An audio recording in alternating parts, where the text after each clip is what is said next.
કર્મનો સિદ્ધાંત 17 ગીતાઓમાં જે કર્મના સિદ્ધાંતની વાત કરી છે તેને આપણે વર્તમાન સંદર્ભે મૂલવશું. જ્યારે અર્જુન સ્વજનોને જોઈને માનસિક રીતે હારી જાય છે ત્યારે કૃષ્ણ તેમને ક્લૈબ્યમ માં સ્મઃ ગમઃ પાર્થ એમ કહી અને હૃદયની ક્ષુદ્ર દુર્બળતાનો ત્યાગ કરી યુદ્ધ કરવા જણાવે છે. અહીં શ્રી કૃષ્ણ અર્જુનનો ઉત્સાહ વધારવા માટે તેમને નપુંસકતા છોડી પુરુષાર્થ કરવાનું કહે છે. પુરુષાર્થ શબ્દ કર્મનો દ્યોતક છે. યુદ્ધની તમામ તૈયારી થઈ ગઈ છે. એવા સમયે અર્જુન સ્વજનો પ્રત્યે લાગણીવશ થાય છે. તે કૃષ્ણને પસંદ નથી. માટે જ તે અર્જુન માટે ક્લૈબ્યમ શબ્દનો પ્રયોગ કરે છે. અહીં અર્જુન માટે આ પ્રથમ યુદ્ધ નથી. આવા તો કંઈક યુદ્ધમાં તેમણે યોદ્ધાઓનો નાશ કર્યો છે.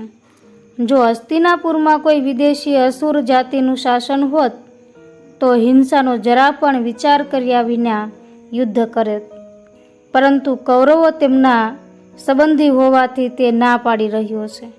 કૃષ્ણને અર્જુનની આવી સ્થિતિમાં મોહમાયા આસક્તિ દેખાય છે અને માટે તેઓ કહે છે કે ક્ષુદ્રમ હૃદય દૌર્બલ્યમ ત્યક્તવોતિષ્ઠિ પરંતપ, એટલે કે હૃદયની દુર્બળતા ત્યજી યુદ્ધ માટે ઊભો થા. આવી કાયરતા તને શોભતી નથી. અહીં કૃષ્ણે જે ક્લૈબ્ય શબ્દ વાપર્યો છે એ આપણને સમાજમાં કઈ રીતે લાગુ પડે છે? તો પોતાને ભાગે આવતો પુરુષાર્થ મનુષ્ય કરવો જ પડે.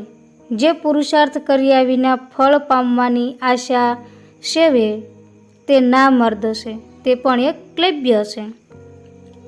જે વાંચન કર્યા વિના પરિણામની આશા રાખે કે પછી પૈસા ખવડાવીને નોકરી મેળવે તે ફળ મેળવનાર અને ફળ આપનાર બંને અનાર્ય છે.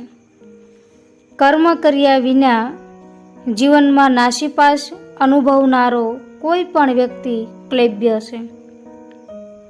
માનતા કરીને વારંવાર ફળની આશા રાખનારો નિર્માલ્ય છે.